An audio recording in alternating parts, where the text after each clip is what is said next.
The rain fell like shrapnel against the windshield, erasing the horizon until the sky and sea merged into a single, seething chaos. The Cessna heaved and groaned in the gale, its battered frame vibrating with every gust. Evan Miller's knuckles whitened against the control yoke, his breath shallow and measured, the old instinct to survive rising like a tide inside him. Lightning cracked across the clouds, painting the world in brief, furious flashes. In those moments of harsh illumination, Evan saw them, the broken remains of a fishing boat, hull splintered like brittle bone, bobbing like a toy in a child's angry bath. Tiny figures clung to the wreckage, their arms weakly signaling, swallowed by towering waves. The sight stabbed through the practiced numbness Evan had spent 17 years cultivating. He checked the emergency radio again, adjusting the knobs with trembling fingers. Static hissed in answer, the storm drowning any coherent signal. Somewhere amid the white noise, he thought he heard a voice, thin, desperate, already fading. He captured the last coordinates spoken, scrawling them quickly on the dashboard with a grease pencil he kept for emergencies. For a moment, he hesitated. His flight plan was strict, his cargo manifest was time-sensitive. Deviating meant questions. Reports. Consequences. And somewhere in the back of his mind, the old voice whispered, "Stay the course. You can't afford another mistake." But another voice rose louder, rougher, forged in fire and loss. A man was judged not by the disasters he survived, but by the lives he refused to abandon. Evan veered off course, his decision slicing through the doubt like a blade. The plane tilted hard into the storm, the altimeter spinning wild. Rain hammered the fuselage so violently that it sounded like 1,000 tiny fists pounding for entry. He fought the yoke, muscles burning against the fury of the elements. His eyes flicked across the failing instruments, the altimeter flickering, the artificial horizon dancing like a drunkard, the fuel gauge stubbornly dropping. Every warning light that could flash was flashing. Below him, the wreckage drifted further from hope with each passing second. In a pocket of relative calm between squalls, Evan caught sight of a distant gray silhouette, broad, squat, unwavering against the chaos. His breath hitched. He knew that form even before the battered lettering came into view, USS Liberty. The Liberty. The ship he had sworn never to look upon again. The ship that had watched him fall 17 years earlier. He remembered the steel corridors, the judgment in the eyes of his fellow officers, the tribunal that had whispered of negligence behind closed doors. Even now, the thought of her decks made his stomach knot. The Liberty was supposed to be a ghost, a relic tucked away in forgotten waters for training exercises, not a beacon of last resort. Yet here she was, an immovable island amid the hungry sea. He thumbed the emergency frequency again, voice cracking through the static. "This is Cessna Charlie 26 Zulu, declaring emergency. Liberty, Liberty, Liberty. Requesting immediate assistance. Repeat, immediate assistance. Coordinates follow."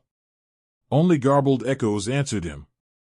A surge of helpless rage threatened to break through his calm. He thought of the men below, slipping into the cold, infinite dark while he circled uselessly above. No helicopter was coming. No miracle cutter slicing through the storm.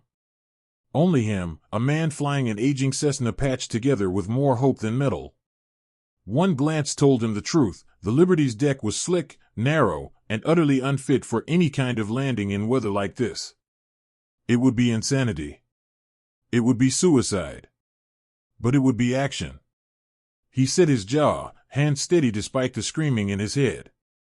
He pulled the nose of the plane into a tight, bone-rattling turn toward the Liberty. There would be no going back after this. As he descended, the old memories returned, uninvited and merciless. The sudden jolt of impact on the destroyer's flight deck all those years ago.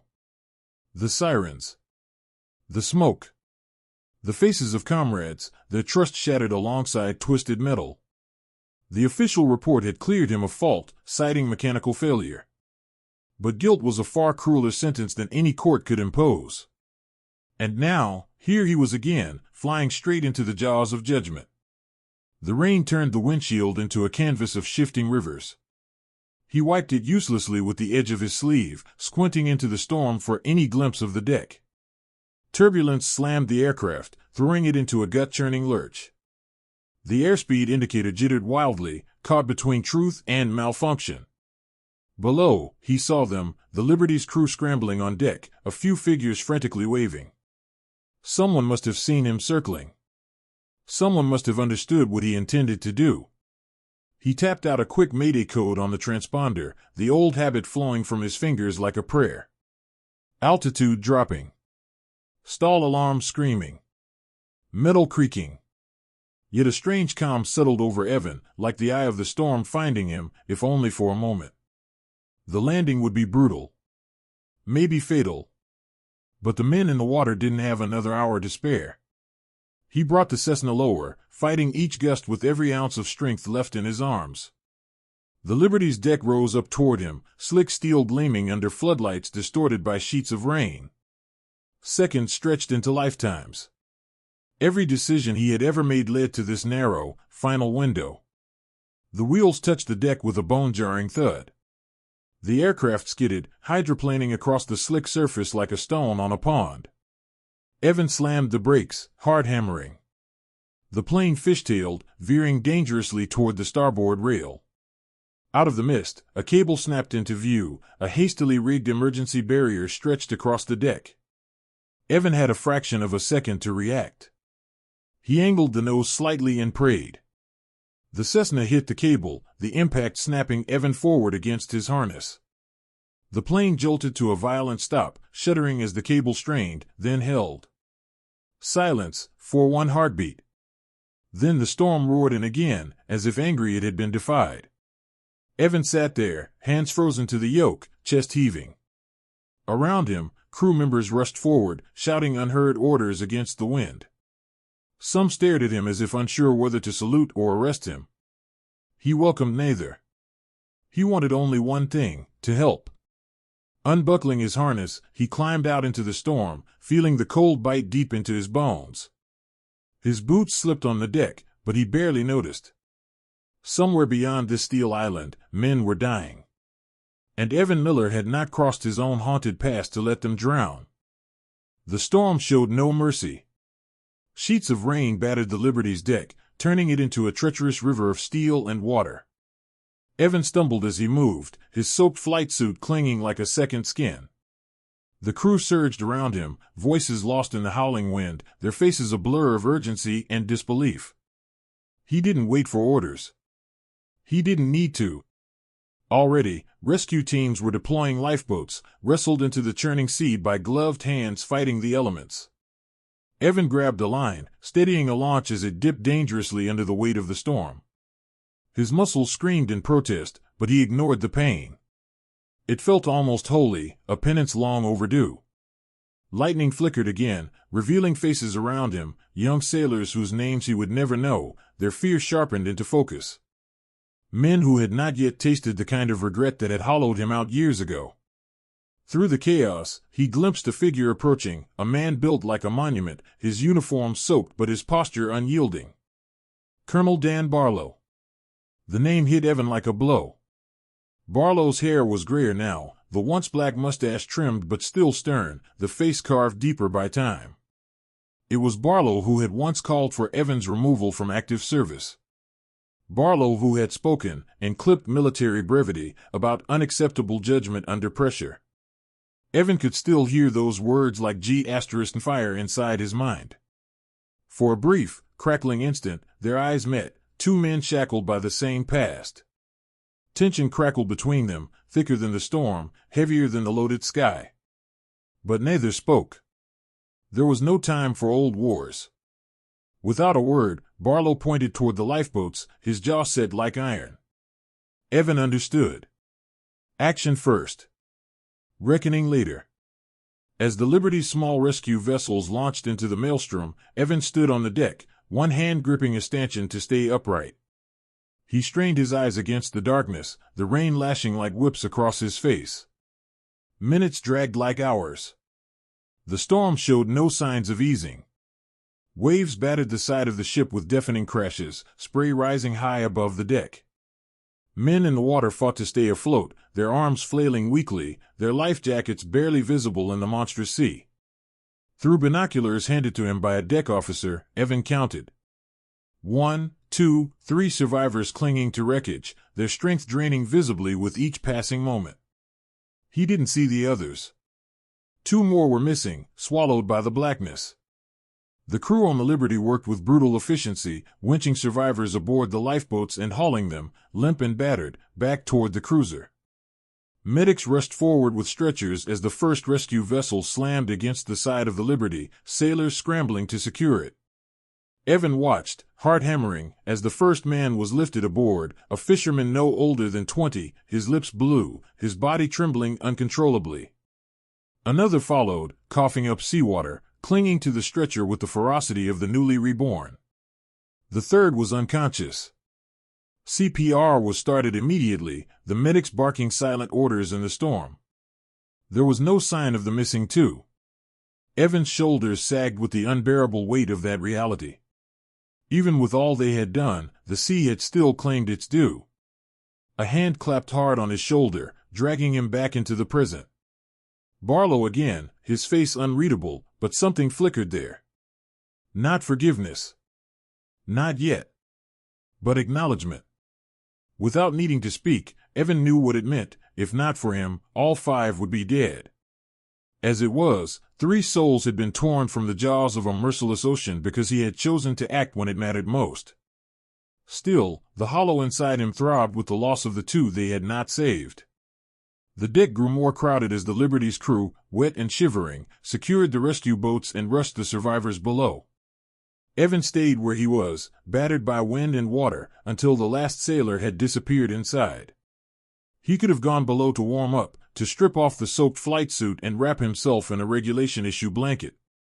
He could have sought out Barlow for the conversation that hung, unsaid, between them. But he remained standing in the rain, allowing the cold to seep deep into his bones. Punishment. Cleansing. It made no difference. The Liberty's engines rumbled beneath him, a low and steady heartbeat against the chaos outside. For the first time in 17 years, Evan did not feel the urge to run. The ghosts he had feared so long did not rise to accuse him. They simply stood beside him in the rain, silent and still, sharing the burden. Around him, the ship's crew moved with new purpose. Repairs were underway, radios crackled with renewed communication, order knitting itself slowly back into the fabric of the storm-torn world. Evan looked at his plane, battered and broken, resting awkwardly against the deck like a wounded bird. Its wings were crumpled, its propeller twisted. It would not fly again today, maybe not ever. Yet somehow, the sight did not fill him with despair. He had not flown for glory. He had not landed for pride. He had done it because it was right. Lightning arced again across the bruised sky, and for a moment, the entire deck was illuminated in stark, unforgiving light, the broken plane, the battered ship, the bruised faces of those who had fought the sea and won a fragile victory. Evan closed his eyes against the glare. When he opened them, he felt lighter, though the storm still raged around him. He had faced the past, faced himself, and still chosen to act. Not because he hoped for forgiveness, but because someone had to. Because sometimes, in the worst of storms, even broken wings could carry the weight of hope. The storm did not break, but the worst of its fury had spent itself. Rain still hammered the deck of the Liberty in heavy sheets, and the wind whipped the halyards into wild, clanging rhythms, but there was a rhythm now, a human pulse beneath the chaos. Orders barked. Boots pounded. Lives, saved from the sea, were being tended and accounted for. Evan remained on the outer deck long after most of the crew had disappeared below to warmer, drier quarters. His flight suit was soaked through to the skin, the cold numbing, but he welcomed it. It dulled the sting inside his chest, a sting that no storm could match. The Liberty's floodlights cast harsh beams across the battered plane resting like a broken relic at the far end of the deck. Somewhere deep inside the ship, an alarm blared twice, a signal for some mechanical issue unrelated to him. Life moved on. Systems recalibrated. Damage reports were filed. He leaned against the rail, staring out into the endless, heaving dark. Out there, in that black mass, 2 lives had been swallowed. Faces he would never know, families who would never understand how close salvation had come, and how far away it had remained. That failure, like every failure before it, would not be erased. It would be carried. Footsteps approached, heavy and deliberate. Evan didn't need to turn. He knew. Colonel Dan Barlow stopped beside him at the rail, hands behind his back, as if they were standing at attention on some parade ground rather than a soaked and battered cruiser. For a long moment, neither man spoke. The rain pattered against the steel around them, steady, relentless. When Barlow finally broke the silence, his voice was rougher than Evan remembered, carrying the weight of years and things that had never been said. "You didn't have to come." Evan didn't answer. There was nothing to say. Of course he hadn't had to. That was the point. Barlow shifted, the tension in his broad shoulders visible even beneath his soaked uniform. "You could have kept flying," he said. "Ignored the call. No one would have known." Another silence stretched between them, as wide and heavy as the ocean itself. But Evan thought of the faces he had seen, pale, terrified, clinging to splintered wood, and he knew, even if no one had known, he would have. Finally, Evan spoke, his voice low, steady. "I heard them." It was not an explanation. It was not an excuse. It was the truth, simple and whole. Barlow nodded once, the movement almost imperceptible. "I read the final report," Barlow said, eyes forward into the night. "Back then. After the tribunal. I knew you weren't to blame." The admission landed between them like a stone dropped into deep water, ripples spreading unseen beneath the surface. Evan let the words settle. "They changed nothing. They changed everything." "You could have said something," Evan said quietly. "I could have," Barlow agreed. "I didn't." Neither man flinched from the truth. There was no apology. No dramatic reconciliation. Only the rain, and the cold, and the fragile, growing understanding that some wounds were meant to heal in silence. "You saved 3 lives today," Barlow said, voice firmer now. "Maybe more. Word will get out." Evan shook his head slightly. Recognition had never been the goal. It was never the goal. Barlow exhaled, the sound heavy. "You'll stay aboard until we can arrange transport," he said. "Ship's at your disposal." Another pause. "And Miller, for what it's worth, you honored yourself today." With that, Barlow turned and walked away, his boots echoing against the wet deck. Evan remained, staring into the rain. Below, somewhere deep in the bowels of the Liberty, the rescued fishermen were receiving care, dry blankets, hot fluids. A second chance at life they might never fully understand had come from a man flying an obsolete cargo plane into an impossible landing. Evan thought of the photographs that would never be taken, the medals that would never be penned, the speeches that would never be made. None of it mattered. He closed his eyes, letting the rain wash over him. For years, he had carried the weight of failure like a second skin. Now, without fanfare, a piece of that burden slipped free, carried away on the wind. The Liberty, the ship he had once viewed as a tombstone, had instead become the altar of his quiet redemption. No parade. No absolution. Just the steady, unremarkable act of doing what was right when it was needed most. Hours later, Evan found himself sitting alone in one of the Liberty's ready rooms, wrapped in a coarse Navy-issue blanket, a cup of black coffee cooling in his hands. The battered thermos he always carried, a relic from his flying days, its surface scarred and scratched, sat beside him. A young sailor had found it in the wreckage of the Cessna and returned it without a word. The gesture touched Evan more than he expected. The thermos was meaningless to others, just another object. But to him, it was an anchor, a small piece of the man he had been and the man he was becoming. On the middle table before him sat a clipboard holding the Liberty's incident log. Tomorrow, there would be interviews. Reports filed. Questions asked. But tonight, there was only the storm outside, the steady hum of the ship beneath him, and the quiet knowledge that even the most broken things could find a way to serve again. Evan sat back in the hard chair, the blanket pulled tighter around his shoulders, and closed his eyes. For the first time in 17 years, he did not dream of falling. The dawn broke without ceremony. Gray light filtered through low-hanging clouds, bleeding into the corridors of the Liberty with a slow inevitability. The rain had eased into a steady mist, as if the storm, exhausted from its own fury, could now only weep. Evan sat at the edge of the ship's main deck, his legs stiff, his body sore in ways he hadn't felt in years. His damaged Cessna remained chained to the landing strip, a wounded reminder of the night's madness. Mechanics had given it a cursory inspection at first light, exchanging glances that spoke volumes. Salvaging it would be possible, but flying it home under its own power would not. He accepted the news with quiet resignation. Things break. Some stay broken. A few sailors passed him with nods, respectful but wary, as if uncertain how to greet a man who had defied death only hours earlier and now sat among them as an equal, yet apart. Evan returned the nods, grateful for the distance. He was not here for accolades. He never had been. The Liberty's captain, a stocky man with storm-toughened eyes, found him by mid-morning. He brought no ceremony, only a small item wrapped carefully in oilskin to protect it from the persistent drizzle. Without flourish, he handed it over, a challenge coin, issued by the Liberty herself.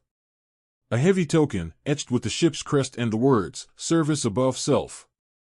It fit awkwardly in Evan's hand, the edges pressing into his calloused palm. A lifetime ago, he had dreamed of medals. Recognition. He had believed that saving lives would come adorned with ribbons and speeches. He had learned the harder truth, that real acts of courage often passed unnoticed, uncelebrated, and cost far more than they rewarded. This simple coin weighed more than all the imagined honors of his youth. He tucked it into the inside pocket of his jacket without a word. The Liberty's battered radar arrays turned slowly overhead, tracking the empty sea. Below decks, the survivors rested, fed and warm, their ordeal receding into something they would recount around tables in later years, how the sea nearly swallowed them, and how salvation came from the sky. Evan never approached them.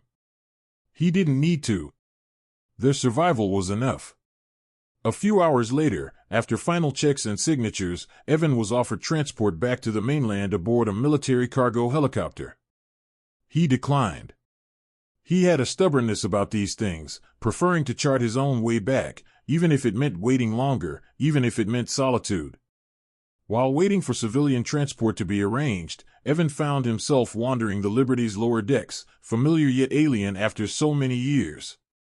Bulkheads painted anew but still bearing the dents of 1,000 collisions. Corridors that echoed the sound of boots and whispered memories. He passed a faded photograph bolted to a mess hall wall, a young crew posing beside the ship's prow, grinning through grime and sunburn. Ghosts, all of them now.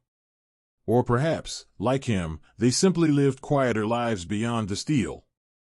He paused before it for a long time, tracing the faces with his gaze. How many second chances had been bought and forgotten here? How many regrets weighed these decks down? It was strange, the Liberty was both less and more than he remembered. Smaller, rougher, but also stronger in ways the mind's eye had failed to capture. She bore her scars openly now, and in that honesty, Evan found a measure of peace. The helicopter eventually came for him late that afternoon, a civilian model chartered by the Navy's logistics. Evan climbed aboard without ceremony, a duffel slung over one shoulder, the battered thermos dangling from one hand. As the rotors lifted them away, he looked down at the ship. No grand farewell. No cheering crowd. Only the Liberty shrinking into a steel speck against the endless gray sea. And that was exactly how it should be. The helicopter carried him back to the small island where he had begged in that morning's fateful supply run. Mechanics there shook their heads at the reports but offered tools and parts without judgment. Pilots bought him a drink at the battered cantina, nodding to him with a deference he did not seek but could not deny. Evan spent 3 days overseeing makeshift repairs on his Cessna, patching what could be patched, discarding what could not. The work was slow, methodical, the kind of labor that steadied the mind and burned away unnecessary thoughts. On the fourth morning, with the plane roughly airworthy but still bearing the bruises of the storm, he took off alone, the wheels lifting from the cracked runway with a lurch that felt like prayer and defiance stitched together. He resumed his supply runs across the Caribbean islands, the same routes, the same predictable cargo manifests. But something had changed. The photo now clipped to the dashboard of his cockpit said everything he could not. A Polaroid, grainy and water-stained, showing the rescued fishermen standing together on the Liberty's deck. Their faces were hollowed with exhaustion, but they smiled, not wide, not perfectly, but enough to light a spark even in the most battered heart. Beneath the photo, in uneven handwriting, were the words, "Our angel in the storm." Evan touched it briefly each time he climbed into the cockpit, the metal of the frame warm from the sun, the memory warmer still. He had not erased the past. He had not undone the mistakes that once defined him. But he had stood against the storm, and when the time had come, he had chosen to act. Not because it would save him, but because someone had to. Because kindness without question was enough. And that, he understood now, was the only redemption that mattered.